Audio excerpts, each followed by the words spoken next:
कान्हा मेरा लल्ला, तू चिंता मत कर, तेरी मैया तो है ना। मैं तो तुझसे सदैव उतना ही प्रेम करूंगी। जैसे आकाश अंतहीन होता है ना, वैसे ही तेरी मैया का प्रेम तेरे लिए अंतहीन है, अथाह है। आप सही कह रही हो मैया। वैसे एक सत्य ये भी है कि इस संसार की हर मैया की संतान में तो हूँ और हर जननी है मेरी मैया।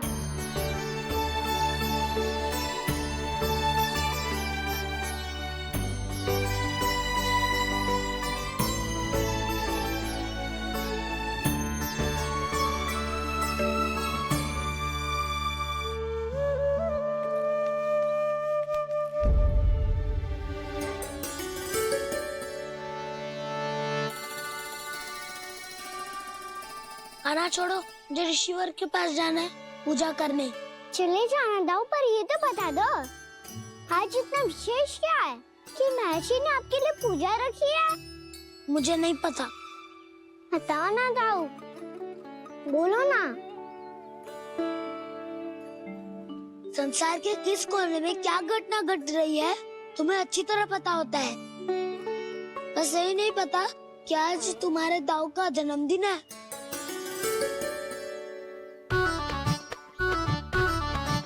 दाऊ का जन्मदिन कान्हा को स्मरण ना रहे, ऐसा हो सकता है क्या?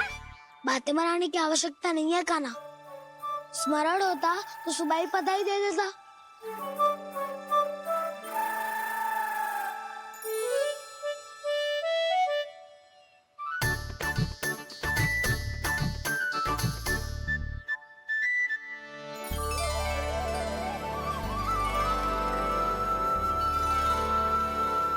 सुबह बधाई दे दी तो अभी अचानक से ये उपहार देख के आपको चकित कैसे कर दो? जन्मदिन की बहुत शुभकामनाएं बलराम। तो ये मेरी ओर से, ये मेरा उपहार। मुझे तो कुछ समझ ही ना आया, इसलिए मैं तुम्हारे लिए यही ले आया हूँ।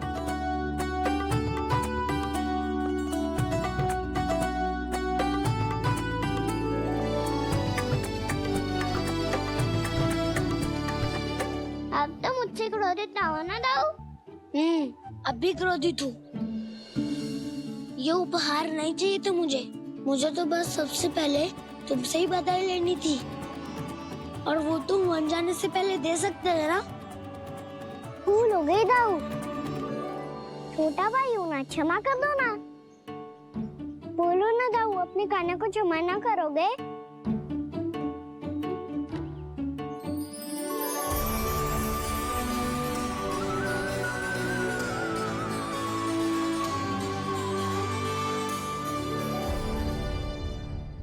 तुम भी मुझे क्षमा कर दो, मैं भी तुमसे क्रोधित हुआ था। पर आपको तो पूरा अधिकार है दाऊ, आपका छोटा भाई हूँ मैं और सदैव रहूंगा।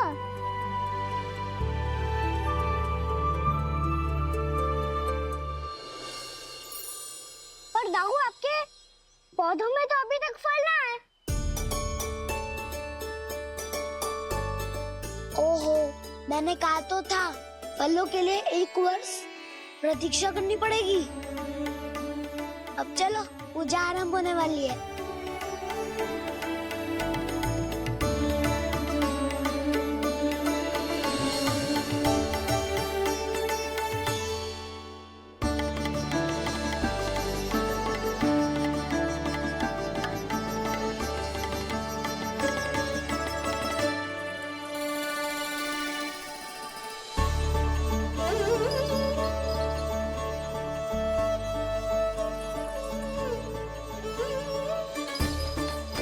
चलो सब जन गौचारण के लिए जानो है कि ना?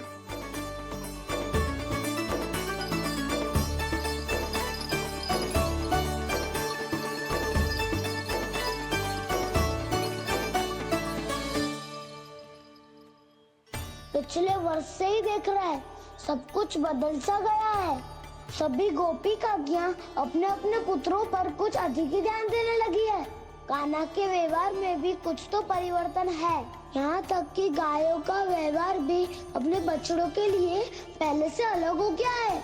अवश्य ही मुझसे कुछ ना कुछ छिपा रहा है कान्हा, उससे पूछना होगा। क्या हुआ? इतने निश्चिंत होकर कैसे बैठे हो? बछड़ों का ध्यान कौन रखेगा? चिंता मत करो दाऊ, बछड़ों को ऐसा और गैया को ऐसा रखा है मैंने। नहीं, हम सब ने प्रतिदिन की तरह आज कोई गड़बड़ नहीं होगी।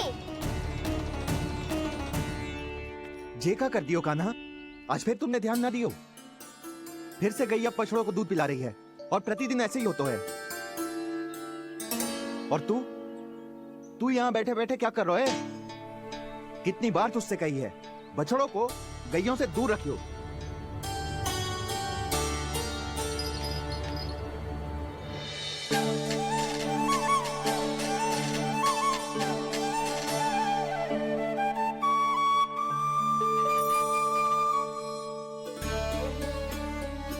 चल कोई बात ना है, हो जाता है कभी कभी। आगे से ध्यान रखियो।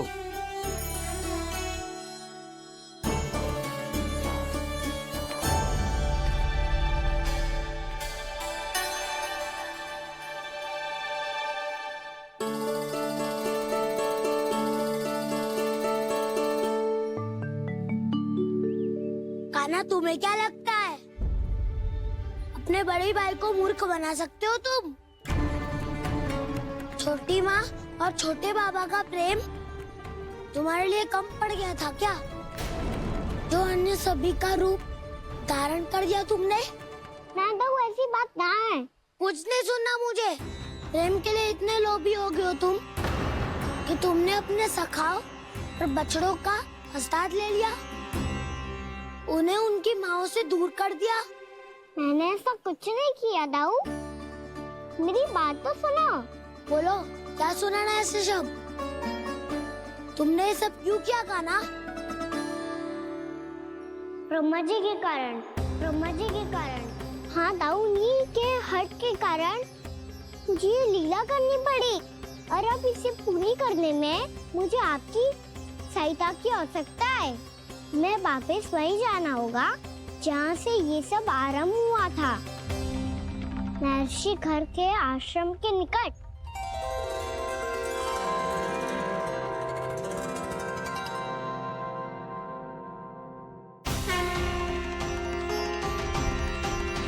अभी क्षण भर पहले ही तो मैंने इन सबको वहां से लुप्त किया था। जिन्हें आपने क्षण भर पहले लुप्त किया था, पिछले 1 वर्ष से वो सब यही हैं। 1 वर्ष से? आप भूल रहे हैं ब्रह्मदेव। ब्रह्मलोक का एक क्षण पृथ्वी के 1 वर्ष के समान है। इसीलिए पिछले 1 वर्ष से ये सभी बालक और बछड़े यहीं पर हैं, ब्रह्मलोक में। तब फिर वहां कौन है? वही जिन्हें आप पहचानने से भी मना कर रहे हैं। प्रभु श्री नारायण के पूर्ण अवतार श्री कृष्ण। ये कैसे संभव है? अर्थात वो सभी सखा जो बछड़ों को चारण करा रहे हैं, वो सभी स्वयं श्री कृष्ण ही हैं। और वो बछड़े जो चारण कर रहे हैं, वो सब भी श्री कृष्ण ही हैं। प्रभु इस लीला को पिछले 1 वर्ष से अनवरत चला रहे हैं। किंतु ये तो असंभव है देव ऋषि। जहाँ श्री कृष्ण है वहाँ सब संभव है ब्रह्मदेव। श्री कृष्ण जानते थे आप क्या कर रहे हैं। वो ये भी जानते थे कि आपका उद्देश्य उनके सखाओं और बछड़ों को हानि पहुंचाना नहीं है। पर 1 वर्ष के लिए इन सब का लुप्त हो जाना गोप गोपियों को बहुत दुखी कर देता। इसीलिए श्री कृष्ण ने अपने आप को सखाओं और बछड़ों के अनेकानेक रूपों में विभाजित कर लिया और उनके माता पिता के साथ रहने लगे, ताकि सबका जीवन वैसा ही चलता रहे जैसे पहले चल रहा था। इसका अर्थ है कि मुझसे बहुत बड़ी भूल हो गई है देव ऋषि।